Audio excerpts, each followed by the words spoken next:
Price lord, ನಿಮ್ಮೆಲ್ಲರಿಗೂ ವಂದನೆಗಳು. ಒಳ್ಳೆಯ ಮಾತು. ಇವತ್ತು ದೇವರು ನನ್ನನ್ನು ನೋಡ್ತಾ ಇಲ್ಲ ಅಂತ ಕೇಳ್ತಾ ಇದೆಯಾ? ನಿನಗೊಂದು ವಿಷಯವನ್ನು ಹೇಳ್ತೀನಿ, ಚೆನ್ನಾಗಿ ತಿಳ್ಕೊ.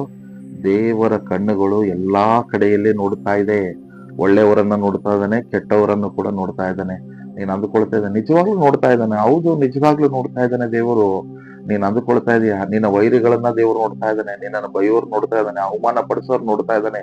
ನಿನ್ ಹಿಂದೆ ನಿನ್ನ ಜೊತೆಲಿ ಸ್ನೇಹಿತರು ಅಂತೇಳಿ ನಿನಗೆ ಹಿಂದ್ಗಡೆ ಕುಣಿ ತೋಡೋರ್ನು ಕೂಡ ದೇವರು ನೋಡ್ತಾ ಇದ್ದಾನೆ.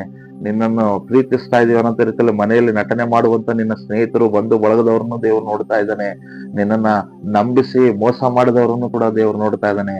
ಮತ್ತು ನೀನ್ ನೀತಿವಂತಳಾಗಿ ಕಣ್ಣೀರಿನ ಪ್ರಾರ್ಥನೆ, ನೀತಿವಂತನಾಗಿ ನೀನು ಮಾಡುವ ಪ್ರಾರ್ಥನೆಗಳನ್ನು ಕೂಡ ದೇವರು ನೋಡ್ತಾ ಇದ್ದಾನೆ. ದೇವರಿಗೆ ಮರೆಯಾದದ್ದು ಒಂದು ಇಲ್ಲ ಮಗಳೇ. ಜ್ಞಾನೋಕ್ತಿ 15ನೇ ಅಧ್ಯಾಯ 3ನೇ ವಚನದಲ್ಲಿ ಹೇಳ್ತಾ ಇದ್ದಾನೆ, ನಾನು ಎಲ್ಲರನ್ನ ನೋಡುತ್ತೇನೆ ಇದ್ದೇನೆ ಅಂತ ಹೇಳಿ. ಭಯಪಡಬೇಡ, ದೇವರು ನ್ಯಾಯಾಧೀಶನಿದ್ದಾನೆ. ನಿನ್ನನ್ನು ಕಣ್ಣೀರಿಡಿಸಿದವರು, ನಿನ್ನನ್ನು ದುಃಖ ಪಡಿಸಿದವರು, ನಿನ್ನನ್ನು ಅವಮಾನ ಪಡಿಸಿದವರು, ನಿನ್ನ ನಿಂದಿಸಿದವರನ್ನ ದೇವರು ತೀರ್ಪು ಮಾಡುವ ಆತನಾಗಿದ್ದಾನೆ. ನೀತಿವಂತನ ಪ್ರಾರ್ಥನೆಗಳನ್ನು ಕೂಡ ಕೇಳುವ ಆತನಾಗಿದ್ದಾನೆ. ಪ್ರಾರ್ಥನೆಗೆ ಶಕ್ತಿ ಇದೆ, ನಂಬು. ಆಮೆನ್.